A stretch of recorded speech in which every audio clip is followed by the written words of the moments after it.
Hello, everyone, and thank you for being here. My capstone project is titled Sustainability Through Culture Understanding Resilience Among St. Croix Residents and the Diaspora. This project means a great deal to me, not only as a researcher, but as a Crucian woman whose own life has been shaped by migration. What I set out to understand was how the lived experience of Crucians, both on the island and across the diaspora, reveal why people leave, what is lost when they do, and how cultural resilience continues across distance. My research question is guided by one central question. What can the lived experiences of St. Croix residents and the diaspora communities reveal about the drivers and effects of outmigration and the possibilities of resilience, adaptation, and sustaining cultural life?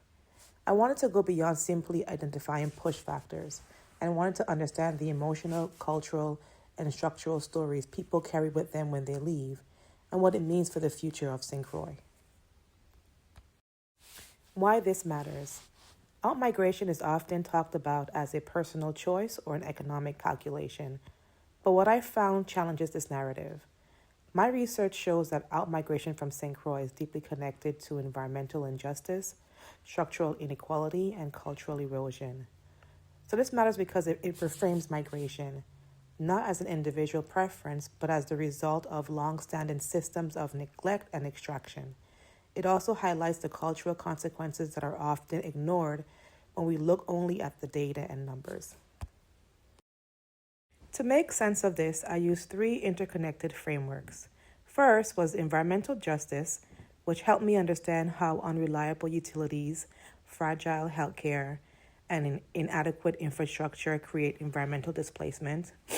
Second, the treadmill of production, which explains how dependence on external industries like the refinery on the island creates economic vulnerability and sudden displacement when those systems fail. And third, the feminist political ecology, which helped me see the gendered labor that sustains culture, especially through the work women do as caregivers, storytellers, and ecological stewards. Together, these frameworks provided a holistic way to examine both the causes and cultural impacts of migration. Methods. To answer my research question, I used a mixed methods approach.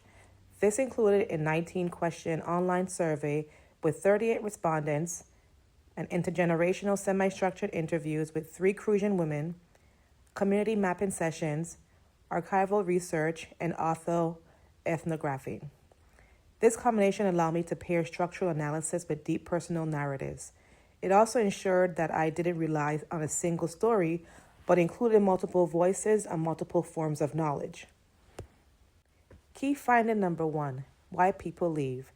The first major finding is that people are not leaving because they want to, but because they are living on St. Croix and it has become a real difficult situation.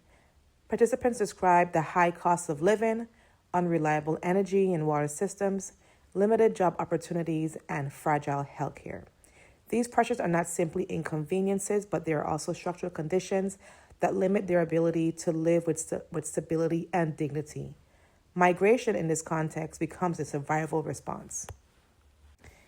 Key finding number 2, cultural and emotional loss. The second finding is that outmigration causes significant cultural and emotional loss. Participants describe returning home and no longer recognizing familiar faces or finding that essential cultural traditions were disappearing. Things like recipes, healing plants, carnival practices, or even basic customs like greeting people properly were all being lost. There's also a deep ecological loss. People describe missing the land, the sea, the fruit trees, and the sensory environment of home. This kind of loss is not easily replaced. Key finding number 3, women as cultural anchors. A third finding is the central role that women play in sustaining culture.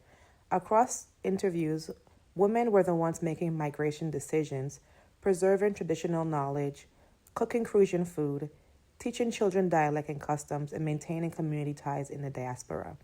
The finding strongly supports the feminist political ecology lens, showing how gendered labor is not just domestic, but it's a cultural, ecological, and is deeply tied to resilience.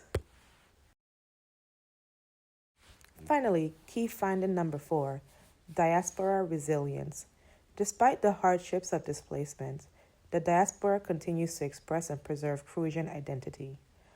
Participants described recreating St. Croix through food, music, carnival celebrations, storytelling, and weekend gatherings.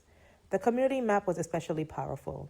It revealed that even when physically distant, people carry home with them through memory, tradition, and emotional geography. Migration disrupts culture, but it does not erase it. In conclusion, these findings show that outmigration must be understood as a cultural, emotional, and environmental justice issue. Sustainability in St. Croix cannot be defined only in terms of infrastructure or climate resilience. It must include cultural survival, community autonomy, and the right to remain rooted in place.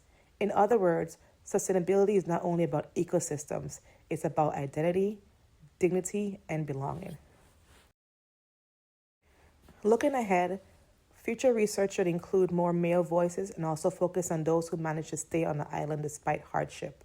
I also hope to expand the community map into a digital archive that preserves memories and supports cultural education. And finally, I see the potential for community-led cultural mentorship programs where elders pass on ecological knowledge, language, and traditions to younger generations. In closing, this project helped me to see that resilience is not only about bouncing back, but it's about carrying culture forward. It's about the ways Crucians remember, adapt, and imagine home across oceans.